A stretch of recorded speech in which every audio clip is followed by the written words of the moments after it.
ดวนตอนนี้ทิดาลาวกับทีมงานศรีวิไลจะได้กับไทยหรือบอในมือนี้เพราะว่าต้องได้ไปแย่งซื้อน้ำมันอยู่ปั๊มฝั่งลาวงานนี้จะรอดหรือจะได้ไปต่อสบายดี FC แฟนคลับ FC แฟนคลับทีมงานบ้านศรีวิไล FC น้องทิดาลาว FC เจบอลาวทั้งสองฝากฟังแม่น้ำของทักทายสบายดีกันในช่วงค่อยคำยามแรงคือจังซี่ตอนนี้5โมงแล้วท่านผู้ชมเอ้ยอากาศฮ้อนอบอ้าวทั้งวันบ่อยากเจอเลยสภาพอากาศฮ้อนแบบนี้นะอยากเจอแต่ตอนหนาวท่านผู้ชมเจ้ามันดีเลยนึงได้อากาศฮ้อนตอนแรงนี่ลงหาปูหาปลานี่สบายเย็นจ้วยคันว่าอากาศเย็นสัมผัสว่าอยู่เฮือนอยู่ซ่านสบายบ่เปลืองฟืนเปลืองไฟบ่ได้เปิดแอร์บ่ได้เปิดพัดลอกพัดลมแต่ว่ามันหนาวเวลาไปหาอยู่หากินจะออกไปนอกไปหน้าหนาวสั่นทรทดอยู่มันดีคนละแบบเด้ท่านผู้ชม FC แฟนคลับมาพบมาพ่อกันคลิปนี้ไปติดตามทีมงานบ้านศรีวิไลออกจากคำมวลมุ่งหน้าเข้าเซโนแล้วก็ทะลุสิเข้าทั้งดานน่าจะเป็นสวรรณเขตมุกดาหารหลายกว่าเนาะทุกคนเอ้ยแล้วก็บ่คิดบ่ฝันว่ามาอยู่ในเมืองก็ต้องได้ไปแย่กันซอกหาปั๊มเติมน้ำมันซอกหากระลายปั๊มเติมมาโชคดีมาเจอปั๊มหนึ่งท่านผู้ชมแต่ว่าได้ต่อคิวต่อแถวกันยาวอยู่ไหนต่อจนล้นออกจากถนนไป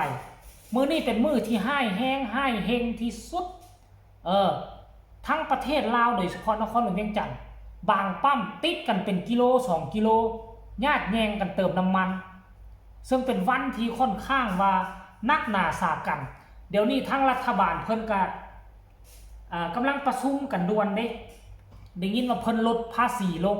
ภาษีน้ำมันแอดซังพิเศษปกติ 20% แต่มันลดเป็น 15%แต่ว่าแอดซังธรรมดากับกระทรวงนี่บ่เห็นเพิ่นว่าจังได๋ท่านผู้ชมเอ้ยรอท่ารุ่นต่อไปคันว่าอีกอาทิตย์นึงคันน้ำมันยังเป็นแบบนี้อยู่คันยังขึ้นตืมทั้งรัฐบาลเพิ่นก็ต้องจำเป็นต้องปรับลดภาษีอากรนำเข้าภาษีอากรผู้สมไส้แน่นอนคันบ่ลดนี่มันก็จะไปถึง50,000ต่อลิตรนึงห้วยประชาชนก็ต้องบ่ไหวแล้วเนาะรัฐบาลเพิ่นกันยังดูแลอยู่ได้ท่านผู้ชมเพิ่นปรับเทละเล็กละน้อยปรับฮืบบาดเดียวเลยรัฐบาลก็สิตายคือกันเด้ท่านผู้ชม MC แฟนคลับเอ้ยเดี๋ยวไปเบิ่งคลิปนี้สากลท่านผู้ชมซอกหาปั๊มซอกเจอปั๊มที่มีน้ำมันแต่ต้องในต่อคิวกันยาวแต่ว่าวังกี้นี่เห็นคลิปลุดออกมาแล้วพอผู้ศรีวิไลยังเหลืออีกประมาณ2คันบ่จะเข้าเทียบม่องเติมน้ำมันเดี๋ยวเฮาไปรอรุ่นน้ำกันว่าเติมได้หรือบ่เติมได้เติมบ่ได้ก็บ่มีน้ำมันข้ามมาหาฝั่งไทยได้บ่เนี่ยคันเติมได้ก็จึงจะสามารถข้าม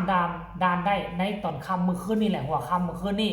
เฮาเอาใจซวยเฮาพากันไปรุ่นกับทีมงานศรีวิไลก็แล้วกันท่านผู้ชมรายละเอียดให้ทุกคนไปส้มคลิปนี้น้ำกันแล้วจังมาพอกันในช่วงต่อไปไปส้มมาพร้อมกันเลยลิตรละเท่าไหร่ไม่รู้แต่ผู้บ่าวผู้คิดว่าลิตรละ100คนก็สิซื้ออยู่ว่าจะไปคิดมานะลิตรละ100คนก็สิซื้อ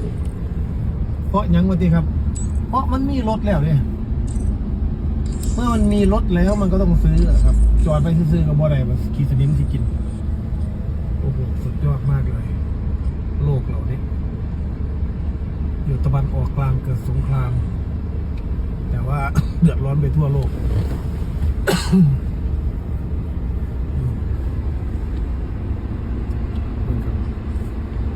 แต่ละหม่องแต่ละบอลเนาะ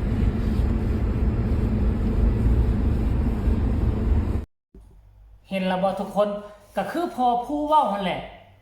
เหตุมันเกิดอยู่ตะเวนออกกลางแต่ว่ามันผลกระทบทั่วโลกการที่ไปต่อ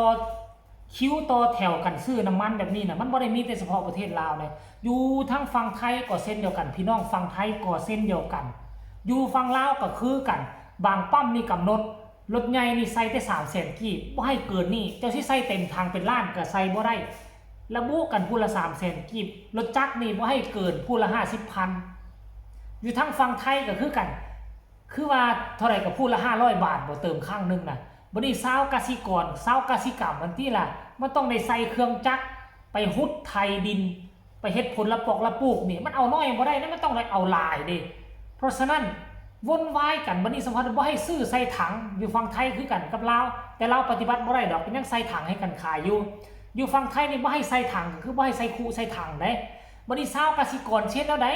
ผู้ที่เขาสิเอาไปใส่จักห้องสีที่มันติดตั้งกับทีเฮ็ดได้ได้ยกกันไปใส่บ่เดือดร้อนกันไปมัดทั่วทุกมุมโลกท่านผู้ชมเอ้ยเนาะอันนี้คือเรื่องราวข้อมูลคร่าวๆถ้าอิงตามคลิปแล้วค่อยเบิ่งแล้วกับได้แน่นอนได้น้ำมันแน่นอนท่านผู้ชมตอนนี้น่าจะยกย้ายไส้สวยกันออกจากปั๊มแล้วแหละแต่บ่ฮู้ว่าเขาจะเฮาใส่ให้ใส่เท่าใดรถพอผู้สิวิไลได้เท่าใดเนาะให้ทุกคนมาติดตามกันเบิ่งก็แล้วกันในช่วงตอนต่อไปว่าได้ใส่เท่าใดเพิ่นก็คงจะออกมารายงานนะท่านผู้ชมอันนี้น่าจะเป็นปรากฏการณ์เนาะประสบการณ์ครั้งแรกของครอบครัวศรีวิไลได้มาแย่แข่งขันซิงกันใส่น้ำมันอยู่ฝั่งลาวเห็นบ่มีกันแพนกล้องไปทางหน้าก็เต็มรถจักรรถใหญ่